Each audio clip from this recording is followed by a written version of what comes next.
Do you know that 70% of teenagers check their social media within minutes of waking up? A startling fact, isn't it? The prevalence of social media use among teenagers is no longer a trend. It has integrated into their daily life. Before they even brush their teeth in the morning, they're scrolling through Facebook, Instagram, Snapchat, among others. This constant connection to the virtual world is not without its consequences. Here we take a closer look at some specific instances from the news that highlight the potential dangers. In one instance, a 15-year-old teenager from Texas, Jessica Logan, was lured into a dangerous situation in July 2012, a predator posing as a friend on social media. A simple online friendship turned into a nightmare as the predator, using a fake profile, coerced Jessica into meeting at a local park where she was assaulted.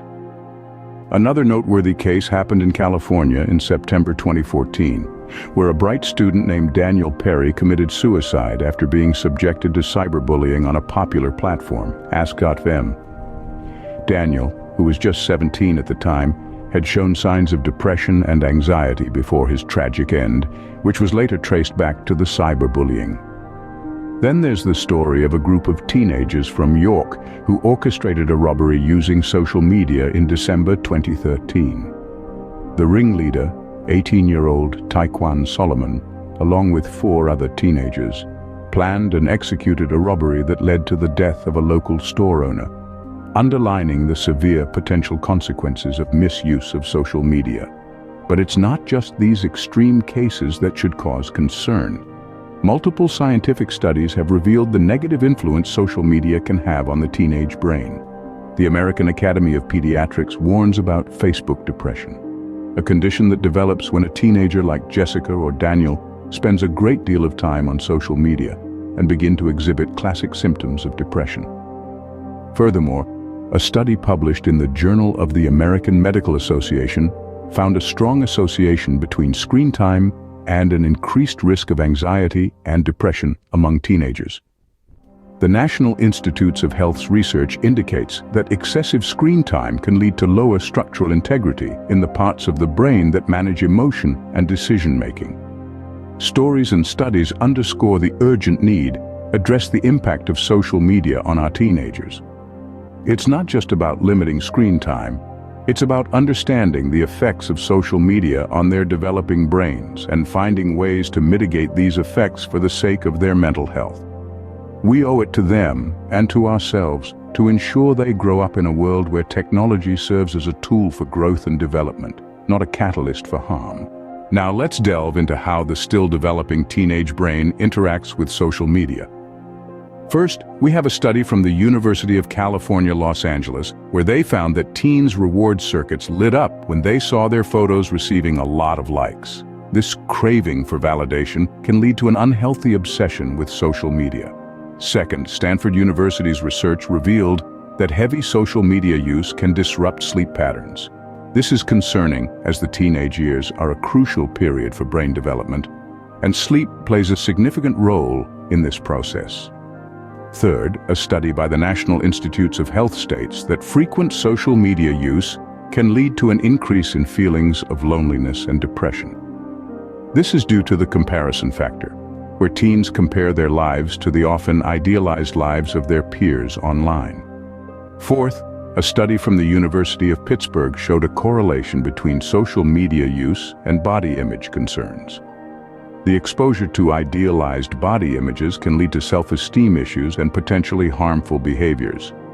And lastly, we have a study from the Royal Society for Public Health in the UK, which found that platforms like Instagram and Snapchat, which focus heavily on image sharing, can deepen feelings of inadequacy and anxiety.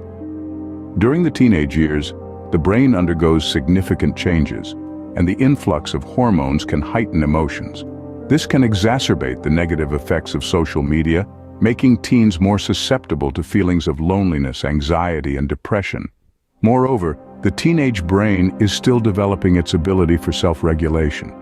This means that teens are more likely to give in to the instant gratification of likes and shares, making it harder for them to disconnect. As these studies reveal, it's not just about the time spent on social media, but the profound effect it has on the developing teenage brain. While we've discussed the direct impact on teenagers, what are the hidden costs of their social media use? You may think it's only about the hours spent scrolling through feeds, but let's delve a bit deeper into the rabbit hole. Behind the bright screens of these platforms, tech giants are mining a digital gold rush. That gold, your data. Every like, share, comment, or search is cataloged, analyzed, and stored. These digital footprints paint an alarmingly accurate picture of who we are, and for teenagers, it's a snapshot of their formative years. Why is this data so precious? It's simple. Knowledge is power. By understanding our preferences, behaviors, and even our insecurities, social media companies can tailor our online experience. They know precisely what keeps us scrolling, clicking, and engaged. It's a strategy that taps into the dopamine-driven reward system in our brains, fostering a cycle of addiction particularly potent in the still-developing brains of teenagers. But it doesn't stop there. This data is also a hot commodity, sold to the highest bidder. Other companies, eager to reach their target audience, use this data to craft advertisements that hit us right where it counts. For teenagers, it's a bombardment of messages that exploit their vulnerabilities, shaping their self-perceptions and consumer habits. This manipulation doesn't just lead to more screen time or product purchases. It also shapes our worldview. By feeding us a steady diet of content that aligns with our existing beliefs, social media platforms create echo chambers. This can lead to a distorted perception of reality, fostering fear, anger, and confusion, especially in impressionable teenagers. The implications are far-reaching. We're not only dealing with screen-addicted teenagers, but a generation growing up in a world where their self-worth, opinions, and realities are being shaped by algorithms designed to maximize profit. As we can see, the price of social media is much more than just our time. This hidden cost is something we must address if we want to protect the mental health and development of our teenagers. But fear not, there are ways we can take action. Stay tuned as we delve into the insights from the social dilemma and explore how we can shape a healthier future. Now let's look at the 2020 Netflix documentary, The Social Dilemma, and its main points. This eye-opening documentary brought to light the inner workings of social media platforms, revealing stark truths about their psychological impacts. The documentary highlights how social media algorithms are designed to keep users hooked. Just like a slot machine, every refresh, every swipe is a potential jackpot of likes, comments, and shares. It's a psychological trick that exploits our need for social validation, and teenagers with their developing brains and heightened sensitivity to peer approval are particularly susceptible. Furthermore, the social dilemma shed light on the concept of persuasive technology. This is a term used to describe the design techniques that platforms use to shape user behavior. For instance, the infinite scroll feature on many social media feeds is a persuasive technology designed to keep us endlessly engaged. But perhaps most alarmingly, the documentary revealed how social media platforms gather and use our personal data. Every click, every like, every share is recorded and analyzed to create a digital profile.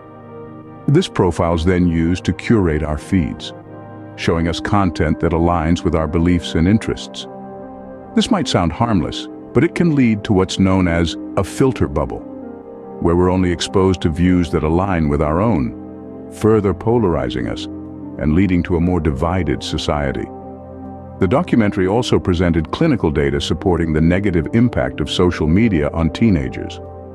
Studies have shown that excessive social media use can lead to feelings of anxiety, depression, loneliness, and even suicidal thoughts. A graph showing a sharp rise in teenage mental health issues coinciding with the advent of social media paints a chilling picture. As the social dilemma makes clear, we need to take action to protect our teenagers. By understanding the mechanics behind these platforms, we can begin to mitigate their negative effects. It's time for us to take responsibility, to educate ourselves and our teenagers about the potential dangers of social media, and to push for regulations that hold tech companies accountable. The health and well-being of our future generation depend on it. So, what can we do to change the future for the better and protect our children? We are the change we seek. We can start by taking responsibility, by teaching our teenagers how to protect their mental health and regulate their exposure to social media. Much like acquiring a driver's license or the right to drink alcohol, access to social media should come with age and wisdom. It's time to get active. Reach out to your congressional members and advocate for healthier restrictions on how tech and social media companies use our information. Establish standards for what is allowed, and let's put the power back into the hands of the people. Imagine the positive impacts: a decline in mental health issues, a more informed populace, and a generation of teenagers growing up free from the unhealthy grip of social media. Together, we can ensure a healthier digital environment for our teenagers. Let's take responsibility, act now, and change the future for the better. Let's take a moment to understand the struggles of parents dealing with phone-addicted teenagers. Every day, families are grappling with the harsh reality of this addiction. Picture this: a mother, weary after a long day, walks into her son's room. She finds him hunched over his phone, eyes glazed, completely oblivious to her presence. This is not just a teenager engrossed in his phone. This is a teenager whose life revolves solely around his digital world, to the point of violence if his phone is taken away. Now, imagine a father who discovers his daughter sneaking around at night, not for a secret rendezvous or a forbidden party, but for the sole purpose of retrieving her confiscated phone. These are not isolated incidents, but a reflection of a growing crisis. The emotional toll this takes on families is immense. Parents are left feeling helpless, guilty, and in a constant state of worry, questioning where they went wrong. These situations often escalate, leading to heated arguments, tears, and sometimes even a complete breakdown of family relationships. To navigate these challenging scenarios, experts suggest a blend of firm boundaries, open communication, and professional help. It's important to remember that phone addiction is a real issue, as real as any other addiction.